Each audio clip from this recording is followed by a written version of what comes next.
हम लोग new chapter start करने जा रहे हैं जिसका नाम है अरिथमेटिक प्रोग्रेशन, समांतर श्रेणी। क्या नाम है? समांतर श्रेणी। इसको शॉर्ट में एपी कहते हैं। ए से अरिथमेटिक और पी से क्या होगा? प्रोग्रेशन। तो शॉर्ट में इसका नाम हो गया एपी। तो आइए पहले एपी का पूरा कंसेप्ट समझते हैं बढ़िया से, है ना। एपी में कौन कौन सा टर्म होता है उसके बारे में जानेंगे। एपी क्या होता है, कौन एपी होगा नहीं होगा, एपी में कौन कौन सा इम्पोर्टेंट फार्मूला होता है, ये सब यहाँ पर डिटेल से समझेंगे। तो इधर ध्यान देना है। सबसे पहले हम समझेंगे इसका डिफिनेशन, परिभाषा। एपी का परिभाषा क्या होता है? तो देखिए, एपी एक ऐसी सीक्वेंस होते हैं, सीक्वेंस का मतलब अनुक्रम, जिसका कोई भी टर्म या प्रत्येक टर्म लेते हैं उसके जस्ट पहले वाला टर्म यदि घटाते हैं तो हमेशा क्या होता है? कांस्टेंट होता है। हमेशा क्या होता है?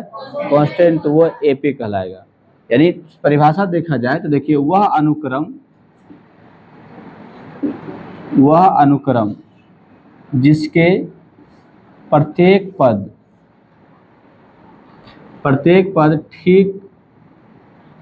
पद और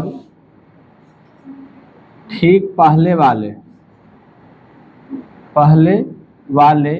पद का अंतर क्या होता है? स्थिरांक होता है। स्थिरांक होता है, एपी कहलाता है। एपी कहलाता है।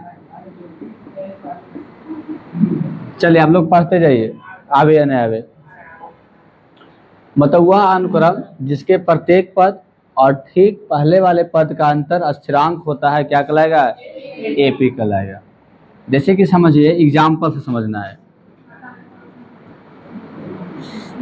एग्जाम्पल में यहाँ पर हम लिख दिए 1 2 3 4 5 6 7 8 एंड सो ऑन। इसमें देखिए, आप कोई भी टर्म उठाइए और उसके जस्ट पहले वाला घटाइए। जैसे 3 उठाएं और 3 के जस्ट पहले 2 है तो 3 में से 2 घटाइए, कितना होगा? 1 होगा।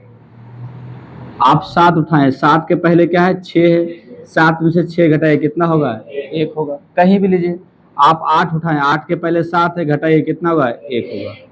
हमेशा घटाने पर एक ही चीज आ रहा है, 1 1 1 आ रहा है। तो ये क्या है? एपी में है।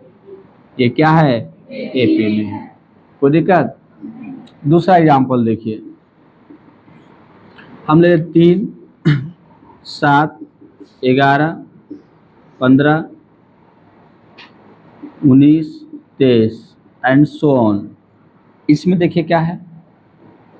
घटाइए, 7 में से 3 घटाइए 4, 11 में से 7 घटाइए 4, 15 में से 11 घटाइए 4, सब में 4 सब में क्या रहा है? 4 4। तो ये भी क्या है? एपी में है। ये भी एपी में है। ये भी क्या है? एपी में है। कोई दिक्कत? तीसरा देखिए,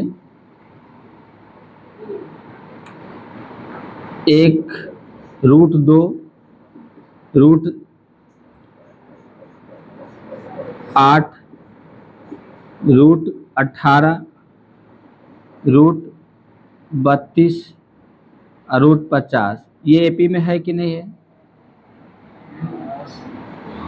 ये एपी में होगा कि नहीं होगा, ये पता लगाना है।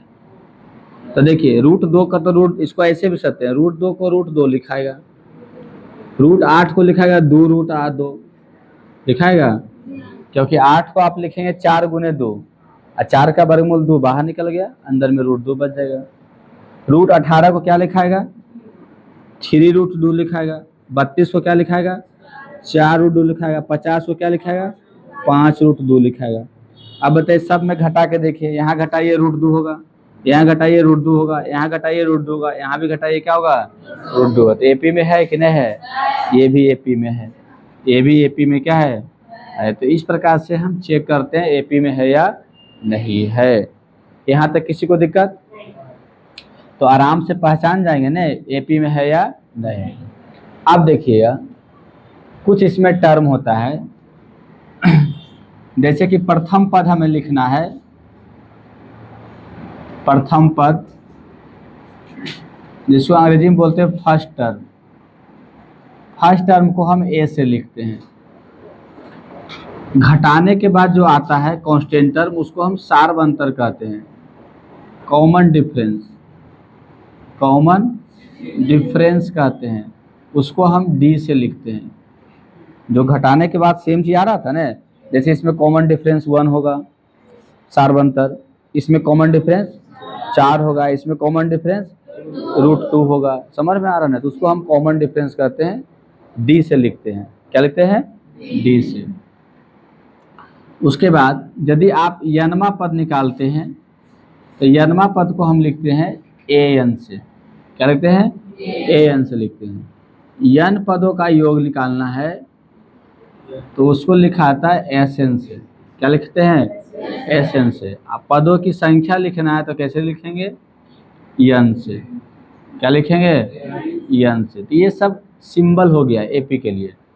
ए मतलब प्रथम पद, डी मतलब सार्वंतर, ए एन का मतलब यनमा पद, एस एन का मतलब यन पदों का योगफल, और यन है मतलब पदों की संख्या हो गया। यहाँ तक कोई दिक्कत नहीं। चलिए अब आगे देखिए। अब आगे क्या होगा? प्रथम पद A1 बराबर A होगा, क्योंकि प्रथम पद को हम A लिखते हैं। दूसरा पद निकालना है तो क्या होगा? A2 बराबर क्या होगा? आप D जोड़ते जाइए, अगला पद मिलते जाएगा। आप समझिए, देखिए 3 है, 3 में 4 जोड़िए 7 हो जाएगा, 7 में 4 जोड़िए 11 हो जाएगा, 11 में 4 जोड़िए 15 हो जाएगा। यानी डी को बार बार जोड़ के अगला निकाल रहे हैं ना। तो प्रथम पद A1 बराबर A है, तो दूसरा पद A2 बराबर A प्लस डी होगा। तीसरा पद निकालना है तो तीसरा पद A3 निकालना है तो क्या होगा?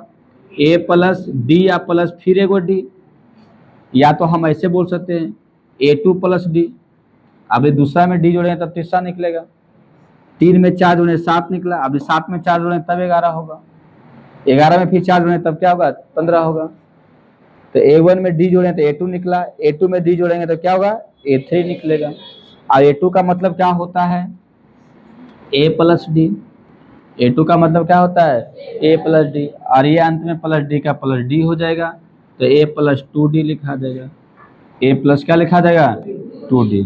इसी प्रकार से A4 निकालना है तो A प्लस क्या हो गया? 3D, क्योंकि फिर इसमें कोई डी बढ़ेगा तब ना अगला निकलेगा। समझ में आ रहा है बात? तो ये हो गया चौथा पद। ये कौन सा पद हो गया? चौथा पद। तो अब यहाँ चीज ध्यान देना है, पहला पद में खाली ए है, दूसरा पद में A plus A go D है, तीसरा पद में A प्लस 2 गो डी है, और चौथा पद में A प्लस 3 गो डी है। तो यदि हम यनमा पद निकालना चाहते हैं तो क्या होगा? A प्लस एगो कम ही रहेगा यन से, यन माइनस 1 गुने क्या होगा? डी होगा। यही होगा ने? क्या समझे? चौथा पद में A प्लस 3D, 3 का मतलब 4 घटाव 1, 4 घटाव 1, तो यनमा पद का मतलब यन घटाव 1D, ये रहेगा ने। तो हम ऐसा लिखेंगे, फॉर्मूला निकल गया, ए एन बराबर A plus N minus 1 into क्या होता है? डी। तो ये पहला फॉर्मूला आपने समझ गए, ए एन बराबर A plus N minus 1 into क्या होता है? डी होता है। कोई दिक्कत है यहाँ तक? तो एपी क्या होता है ये भी समझ में आ गया। एपी एक सीक्वेंस होता है जिसमें किसी एक टर्म लेना है, उसके जस्ट पहले वाला घटाना है, तो हमेशा कांस्टेंट आएगा। हमेशा क्या आएगा? कांस्टेंट आएगा, तो एपी कहलाएगा। एका को गड़बड़ा गया तो एपी नहीं कहलाएगा। दूसरी बात, ए क्या होता है? प्रथम पद, डी सार्वंतर, ए यनमा पद, एस एन यन पदों का योग, यन पदों की संख्या। तो यनमा पद निकालने का फॉर्मूला हो गया A plus N minus 1 into D हो गया। 3 है, 7 है, 11 है, 15 है, 19 है, डॉट डॉट डॉट, ये एपी है। कोई दिक्कत? अब इस एपी का कह रहा है कि 25वां पद क्या होगा? कौन सा पद? हाँ, इसका क्या क्या निकालना देखिए। 25वां पद, इतना का 25वां पद ज्ञात करें, इस टाइप का क्वेश्चन है। एपी है, 3 है, 7 है, 11 है, 15 है और क्या है? 19 है। इसका 25वां पद निकालना है, कैसे निकलेगा? तो सबसे पहले इसमें देखिए, यहाँ प्रथम पद क्या दिया हुआ है, a बराबर 3। प्रथम पद a बार क्या हो गया, 3 हो गया, कोई दिक्कत? सार्वंतर d बराबर क्या होगा, दूसरा घटाओ पहला, सबसे आसान है। 7 घटाओ 3 क्या हो गया, 4। तो प्रथम पद a बराबर 3 हो गया, और सार्वंतर क्या हो गया, दूसरा घटाओ पहला, 7 घटाओ 3 क्या हो गया, 4 हो गया। n बराबर 25 है, 25वां पद निकालना है ना, तो n बराबर क्या है, 25। तो फॉर्मूला देखिए क्या होता है, चूंकि an बराबर होता है a plus n minus 1 into D, तो इसलिए 25वां पद निकालना है, a 25 बराबर a प्लस a के जगह पर क्या रखा जाएगा, 3 हो गया, प्लस n के जगह पर 25 माइनस 1 और d के जगह पर 4 गुने 4 हो जाएगा। तो बराबर क्या हो जाएगा, 3 प्लस 25 में से 1 घट गया तो 24, क्या हो गया, 24 और गुने 4, तो 3 प्लस 24 चौक 96, 96 और 3 कितना हो गया, 99। तो a 25 बराबर क्या हो गया, 99। 25वां पद निकल गया 99। कोई दिक्कत है, कोई दिक्कत है? तो इस तरह से कोई भी प्रॉब्लम रहेगा तो बन जाएगा ना। जैसे कि नेक्स्ट प्रॉब्लम देखिएगा, ये पहला नंबर एग्जाम्पल हो गया। दूसरा नंबर समझिए, कोई एक एपी दिया हुआ है, एपी क्या है, -3 है, -1 है और 1 है, उसके बाद 3 है, 5 है, 7 है, डॉट डॉट डॉट। इसका जो है 100वां पद ज्ञात करना है, 100वां पद ज्ञात करें। कौन सा पद, 100वां पद। तो पहले आपको क्या देखना होगा, a बराबर प्रथम पद, तो प्रथम पद a बराबर क्या है, -3। d बराबर क्या होगा, दूसरा घटाओ पहला, तो -1 और घटाओ -3, ऐसे करना है ना, दूसरा घटाओ पहला, -1 घटाओ -3,